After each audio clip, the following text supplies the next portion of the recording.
Every fighter knows this moment will come. We just never know when. I've spent my whole life chasing something. Not belts, not money, not headlines, but that feeling, the one you get when the world doubts you, but you keep showing up and you keep proving everyone wrong. Unbelievable performance. This sport gave me everything. I fought for my family. I fought for my city. I fought for the kid I used to be, the one who had nothing but a dream and a pair of gloves. And I did it all my way. It cannot be overstated how sensational. Terence "Bud" Crawford has sent a massive bombshell message not just to the boxing world, but to the entire combat sports community, including the MMA world. At just 38 years old, coming off the biggest victory of his legendary career, Crawford is walking away. This is not a rumor. This is not speculation. This is real. Crawford's emotional farewell, the reactions flooding in from fighters across boxing and MMA, and what this means for the future of combat sports.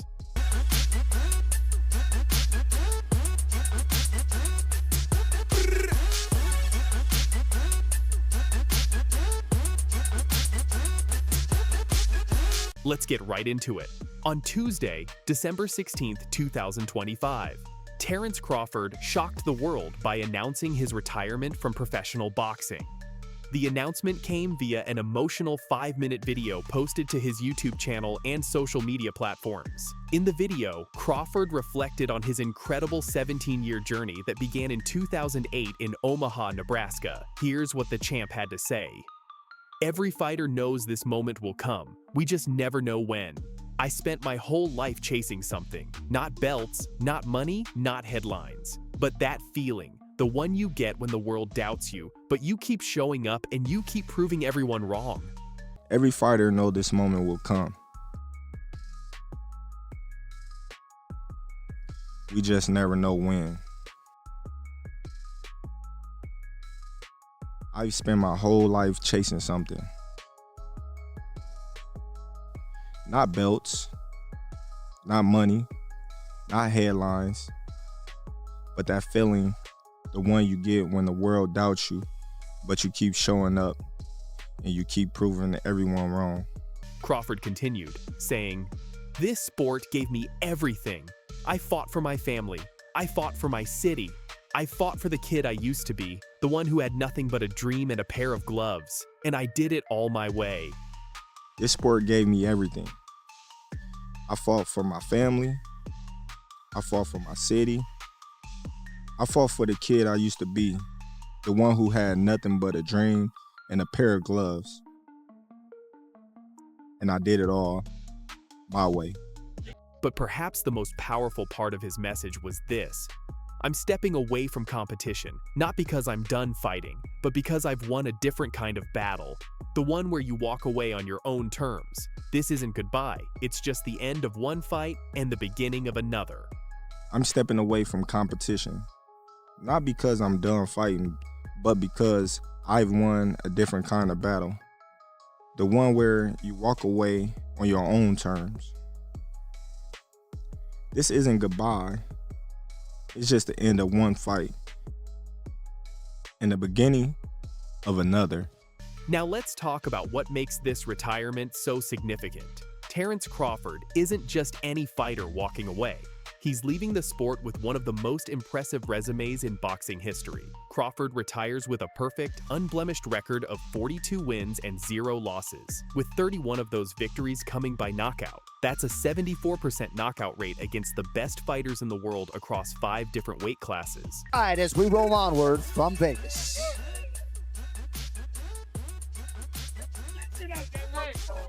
But the numbers only tell part of the story. Crawford made history by becoming the first male boxer in the 4-belt era to hold undisputed championships in 3 separate weight divisions. Let me repeat that. 3 undisputed titles. That's lightweight, junior welterweight, welterweight, and then most recently, super middleweight. In total, Crawford held 18 major world championships across 5 weight classes, and he was a perfect 20-0 in world title fights. Every single time a belt was on the line, Crawford delivered.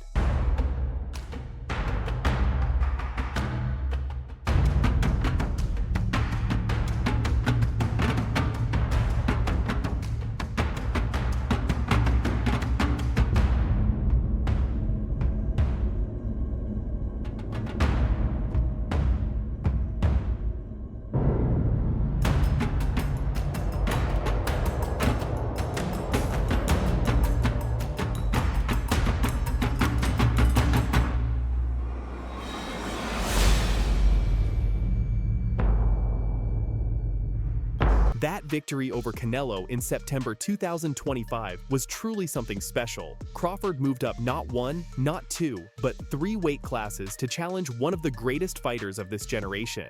Despite the massive size disadvantage, Crawford outboxed Alvarez over 12 rounds, winning by unanimous decision in front of over 41 million viewers on Netflix. ESPN ranked Crawford as their #1 pound-for-pound fighter, and the Boxing Writers Association of America named him Fighter of the Year back in 2014. He's a 2-time ESPY award winner and was at the absolute peak of his powers.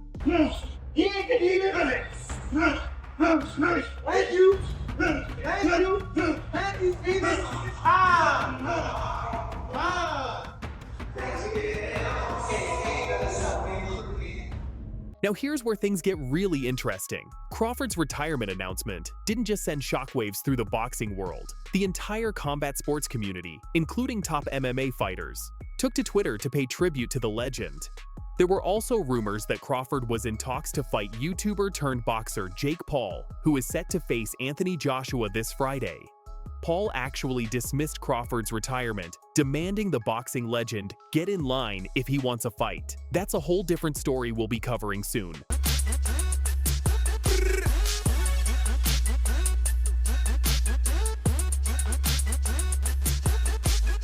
So what's next for Terence Crawford? In his retirement video, Crawford made it clear this isn't the end of his journey, just the end of his competitive fighting career. He said, "This isn't goodbye, it's just the end of one fight and the beginning of another." This isn't goodbye. It's just the end of one fight and the beginning of another. Comparisons are already being made to Floyd Mayweather Jr., Sugar Ray Leonard, Muhammad Ali, Julio Cesar Chavez, and current pound-for-pound star Alexander Usyk.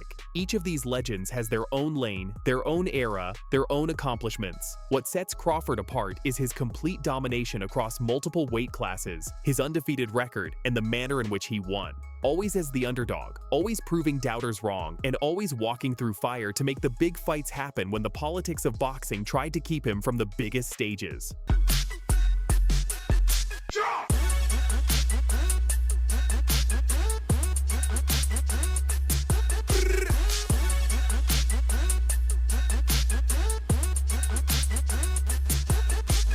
BBC boxing commentator Steve Bunt said something fascinating. If Crawford stays retired, it'll be one of the greatest retirements in boxing history. Unbeaten, champion at all those weights, untouchable, regal, and he goes, that's what I'd like to see.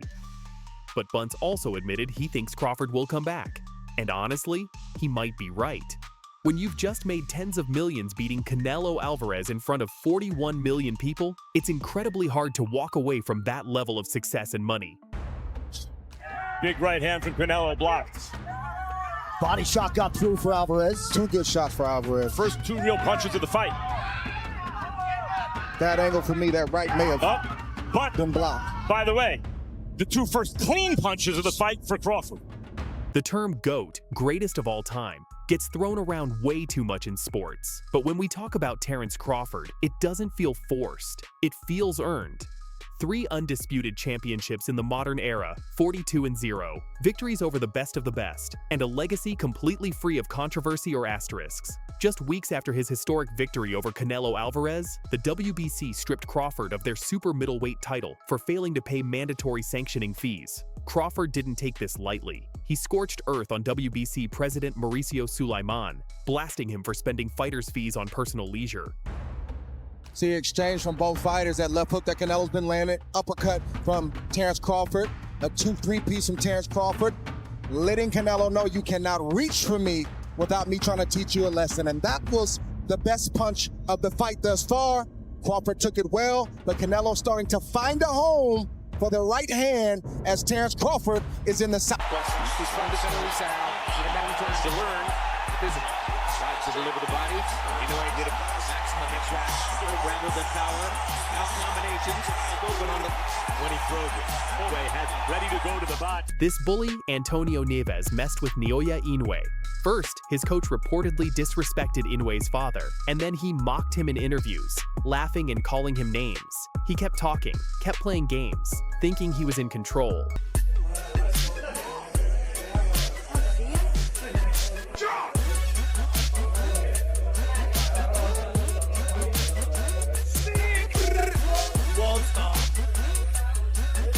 Antonio Nieves drops a massive bombshell to Naoya Inoue. He said, "The first fight we knew that we were going to win. Obviously you guys know what happened, but this fight we've prepared much better. We've had way better sparring that simulates the same style as Russell. We've been at an altitude of over 10,000 feet above sea level, so every single day that passes, I'm more and more confident that I'm going to win this fight." Tuve mejor preparación, cuestión de guanteo, concentración, preparación en todo, ¿sabes? Para lo que fue el campamento pasado. Y estoy cada día que se acerca más confiado de que la victoria ya es más segura. The first fight we knew that we were going to win. Obviously you guys know what happened, but this fight we've prepared much better. We've had way better sparring that simulate the same style as Russell. We've been in the altitude of above over 10,000 feet above sea level. So every single day that passes, I'm more and more confident that I'm going to win this fight. After this message, Naoya Inoue fired back. When asked, going into this fight against Emmanuel Rodriguez, "You are somebody who has won world titles very early in your career. Is this your toughest fight?" He responded, "Yes, of course. This is a unification fight, and I'm looking at this as the toughest fight I've had so far." Going into this fight against Emmanuel Rodriguez, you are somebody who has won world titles very early in your career. Is this your toughest fight? Yes, of course. This is a unification fight, and I'm looking at this as the toughest fight I've had so far. Naoya Inoue's fight against Antonio Nieves on September 9, 2017 was more than just a title defense. It was a showcase of raw power, precision, and the arrival of a true boxing monster on American soil. This was Inoue's long-awaited US debut, and he delivered a dominant performance that left no doubts about his elite status. But the lead up to this fight was filled with controversy. Nieves and his team had been running their mouths, showing disrespect at every turn. They thought they could get into Inoue's head. They thought wrong.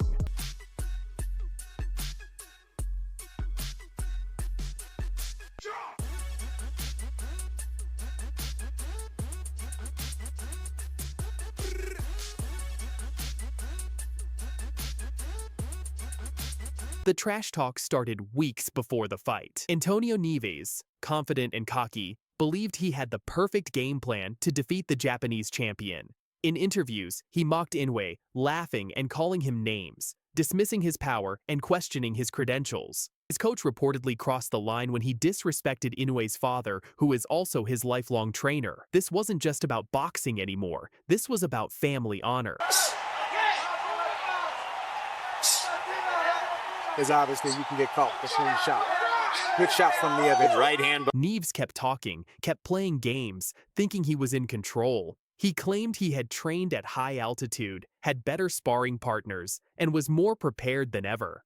The confidence was sky high. The bravado was endless, but Naoya Inoue remained calm, ice-cold, deadly focused. When asked about the fight, Inoue didn't engage in the war of words. He simply acknowledged it would be tough and moved on. No drama, no excuses, just quiet, lethal preparation. Made a punch and punching with him to land his own shot. In an amateur fight, so he has had one knockdown scored against him, although he says wasn't because of the punch. So small, you go, boy, he hits like a lightweight, and that's a compliment. The monster was about to teach Antonio Nieves a brutal lesson. From the very first round, Inoue took control of the ring. His footwork was sharp, his timing was perfect, and his punches carried that trademark power that had already earned him the nickname, the Monster, back in Japan. This was Inoue's American TV debut, and people wanted to see what they'd heard so much about. they weren't disappointed. Just a little bit. Left hand to the body. Placement rather than power. Now combinations than any other top fighter in the world, and lands the second most per round of any top fighter in the world, exceeded only by Inoue didn't rush. He broke Neves down systematically, using his jab to set up crushing body shots that landed with deadly precision. His focus on the midsection was relentless, and it became clear early on that this fight was only going one way. The commentators noticed it immediately. You land beneath the waist, the will goes away. Inoue knew he had wounded prey in front of him, so he continued to throw that left hook to the body. And it was damaging, devastating, demoralizing. And already we've seen one thing that some fighters wait a long time to learn. He has a reputation as a great jab. And he followed up with a leaping right hand upstairs. Well, it's not a good idea to punch with a guy unless he's punching wide, and at times... Neves tried to fight back, but he was outclassed in every department. Speed, power, technique, ring IQ. Inoue was superior across the board. The trash talk had stopped. Now it was time to face the monster. As the rounds progressed, the punishment intensified. Inoue was putting on a clinic, landing clean combinations and showing complete dominance in every exchange. His punches echoed through the arena, and fans could sense the end was near. The sixth round saw more of the same. Inoue pressed forward, landing at will, breaking down Neves piece by piece. The body shots were accumulating. The damage was becoming too much. They taught him well. He's fundamentally sound, and that power he has behind him. The power is obvious. Inoue has never been knocked down technically ringside. These guys are so regardless small. of what his opponent tries to do. And I think he bothered Nieves with that hard right hand. Warning clap and thought it was the bell. That saved Nieves right there. Between rounds, Neves' corner made the call. They had seen enough. Their fighter had taken too much punishment, and continuing would have only risked serious injury. Another left to the body to finish the round, and Neves' trainer Joseph Del Guardio had a decision to make, and he made the decision to stop the fight. The referee waved it off. Naoya Inoue had won by 6th round technical knockout. The bully who had talked so much trash, who had disrespected Inoue and his father, who had laughed and mocked and played games, he couldn't answer the bell for the 7th round. Not surprisingly, has Naoya Inoue winning the first 2 rounds. Always use kind of classic technical defense. You think that'll be a problem? His opponents previous to this night. He has an Ike Corte-like jab, very piston-like. The result was a stunning statement from Inoue. Not only did he successfully defend his title on American soil, but he also proved that his reputation was earned in the ring, not just through hype. This wasn't just a victory. This was a message sent to the entire boxing world. Disrespect Naoya Inoue at your own peril.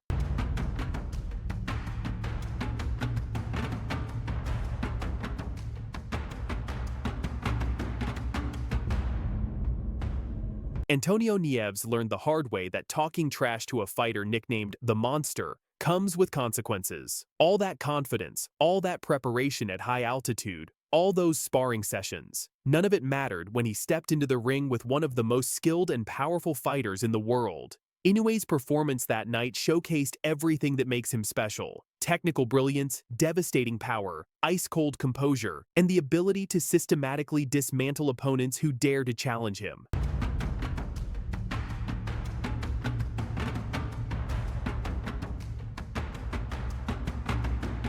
The Monster had arrived in America, and he did so in spectacular fashion. Looking back at this fight now, it's clear that September 9th, 2017 was a pivotal moment in Naoya Inoue's career. His US debut could have gone many ways, but Inoue ensured it went only one way, his way. He showed American audiences what Japanese boxing fans already knew, that Naoya Inoue is a once-in-a-generation talent with the skills, power, and mentality to dominate at the highest level.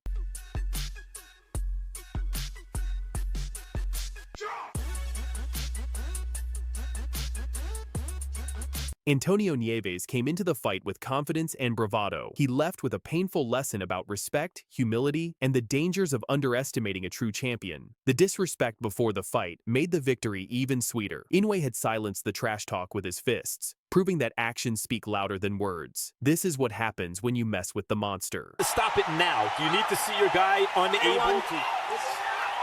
And there's another one now. Against Oscar De La Hoya, Arturo Gatti against Leonard Dorin. How many times have you seen it You land that left body, and it'll be wide open. That's what he did. He threw the right to the body, and there's what Neves looked at him like, wait a minute, you're allowed to do that left too? hook to the...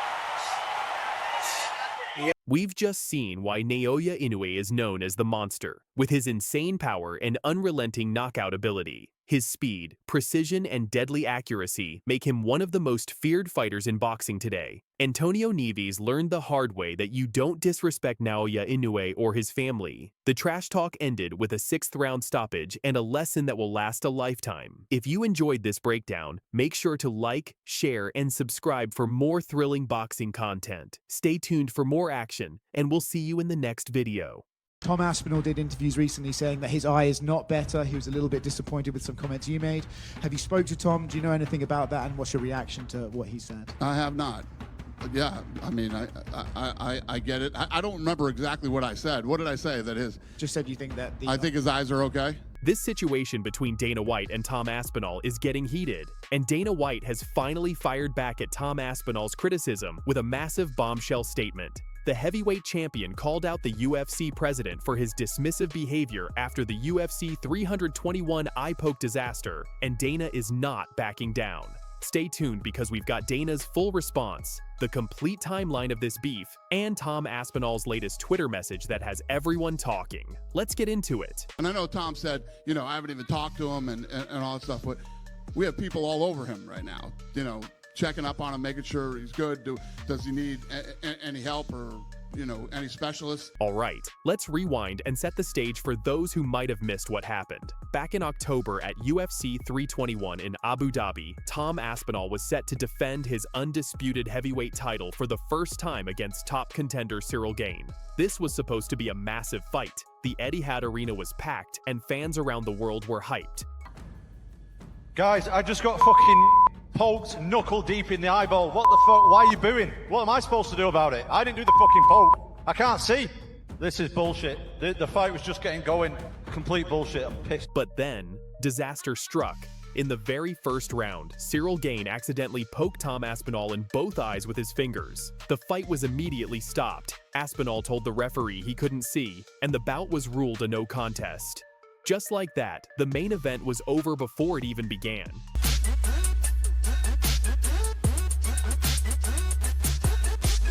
The crowd in Abu Dhabi, they absolutely booed the outcome. Fans were furious, disappointed, and felt robbed of the fight they paid to see. But here's where things got controversial. At the post-fight press conference, Dana White's reaction raised a lot of eyebrows. Instead of showing sympathy for his heavyweight champion, who just suffered a serious eye injury, Dana seemed frustrated and dismissive. He praised Cyril Gane's performance and made comments that suggested Aspinall didn't want to continue, rather than acknowledging he physically couldn't continue due to the foul. After the Jones fight, a lot of people wrote Cyril Gane off. He looked damn good tonight. Would you like to just rebook these guys as soon as Tom is able to get back in there? Yeah, total pain in the ass, but yes, as soon as possible.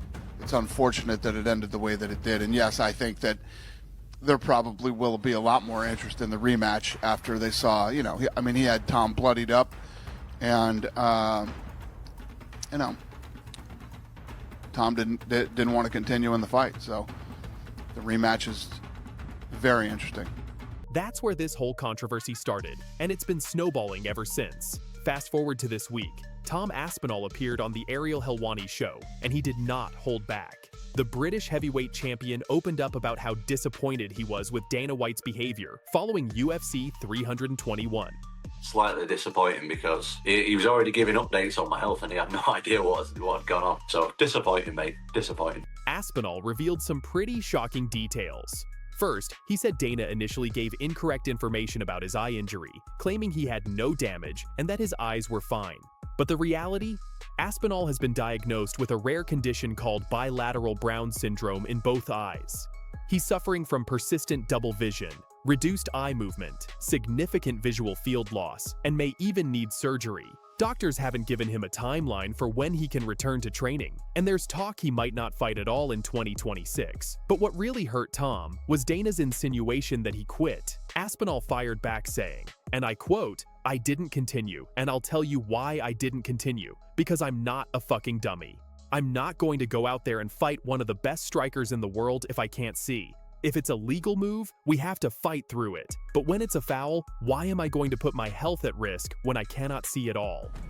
Well, listen, I didn't continue. I'll tell you why I didn't continue. Because I'm not a dummy. Like, I'm not going to go out there and fight one of the best strikers in the world if I can't see.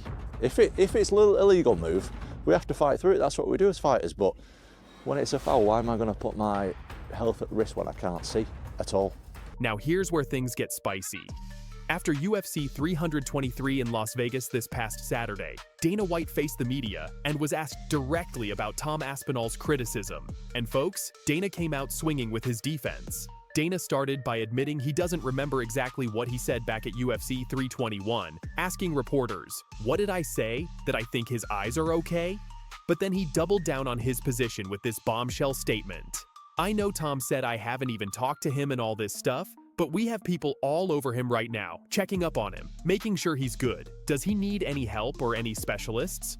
Obviously, and I know Tom said, you know, I haven't even talked to him and all that stuff, but we have people all over him right now, you know, checking up on him, making sure he's good. Does he need any help or, you know, any specialists? So Dana basically confirmed Tom's point about not speaking to him directly, but tried to justify it by saying the UFC has staff handling it. Then came the key part of his defense. "I'm no doctor. I'm just saying what I've heard. It wasn't said in a way to be detrimental. I said I think Tom's eyes are good. He's going to take some time, heal, and come back. That's all I said. I wasn't saying anything negative towards him. I think things can be taken out of context, or he didn't see what I said because I don't even remember what the fuck I said." I'm no doctor. I'm just saying what I've heard. And that was in no way, you know, it wasn't said in a way that they're like, "Oh, what do you think?" I said, "I think he's fine." It wasn't like that. I said, "I think Tom's eyes are good. He's going to take some time, heal, come back to," you know, that's all I said. I wasn't saying anything negative toward him. You know, and I think that things can be taken out of context, or he didn't see what I said, because I didn't even remember what the fuck I said. And here's the bombshell quote that's making headlines. "Never once did I say anything negative about him or in a derogatory way." Never once did I say anything negative about him or, you know, in a derogatory way.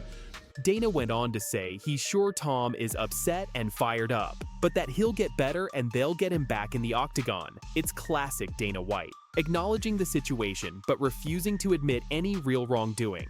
Now you know Tom Aspinall wasn't going to let Dana's comments slide without a response. Shortly after Dana's press conference, Tom took to Twitter with a message that has the MMA community going wild. The tweet has already racked up thousands of likes and retweets, with fans divided. Some are praising Tom for standing his ground and demanding respect as the champion. Others think he's being too sensitive and should just focus on recovery.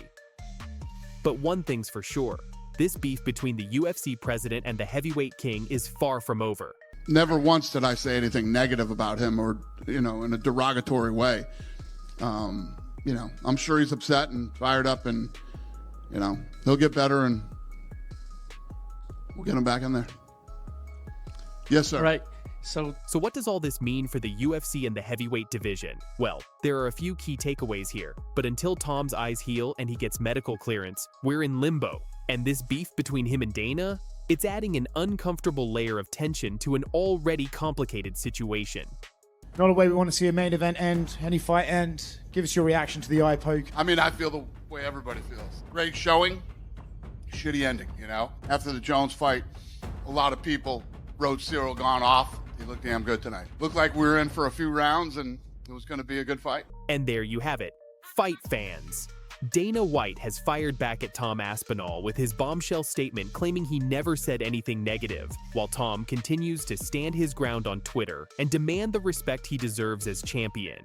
This story is developing rapidly, and you know we'll be here to bring you every update as it happens. What do you think? Is Dana White justified in his response, or should he have handled this situation better? Is Tom Aspinall right to call out the UFC president publicly?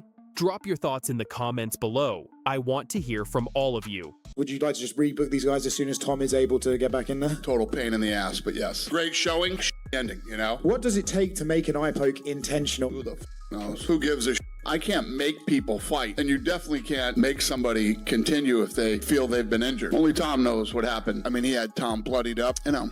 Tom didn't want to continue in the fight. If you enjoyed this breakdown, smash that like button, subscribe to the channel, and hit the notification bell so you never miss our UFC coverage. Share this video with your MMA friends who need to see what's going on with this Dana versus Tom situation. Thanks for watching, and remember, we'll see you in the next one. Stay ready, because in the UFC, anything can happen.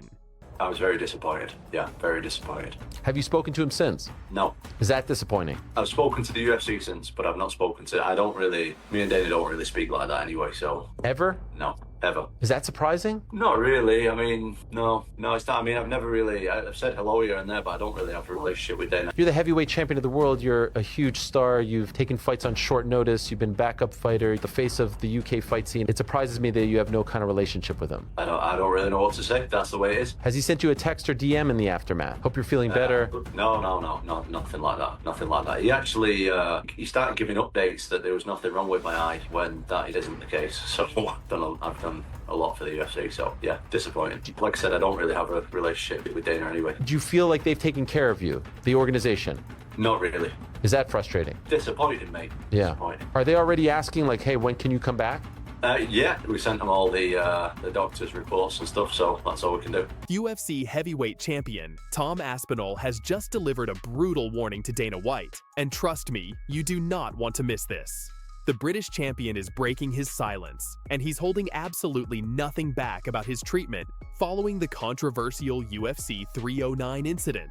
What are they saying right now in terms of what the recovery time will be, what you're facing, when you could be back to 100%? So obviously I want to get back as soon as possible. That's the plan, but I'm also aware that with eyes you got to be careful. They don't really know when I'm going to be back at the moment. I'm still like not even cleared to train or do anything. They're talking about doing surgery on both eyes. They're talking about injection. I have to get an injection in the eyeball soon. Jeez. So I'm not looking forward to that. So yeah, I don't really know at this point. I don't know. All right, let's get straight into it. Tom Aspinall, the reigning UFC heavyweight champion, has just dropped a bombshell that has the entire combat sports world buzzing. In his first major interview since the disastrous UFC 321 incident with Cyril Gane, Aspinall revealed something absolutely shocking. He has no relationship with Dana White. Zero. Zilch. Nothing. Now, let me paint this picture for you. We're talking about the UFC heavyweight champion, one of the most exciting fighters in the organization, a guy who's taken short notice fights, served as a backup fighter, and represented the UK fight scene on the biggest stage. And he's telling us that the UFC president hasn't even sent him a text message to check on his health after a serious eye injury.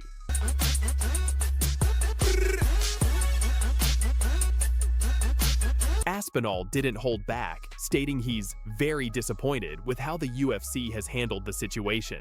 He revealed that Dana White gave updates about his condition to the media without even speaking to him first.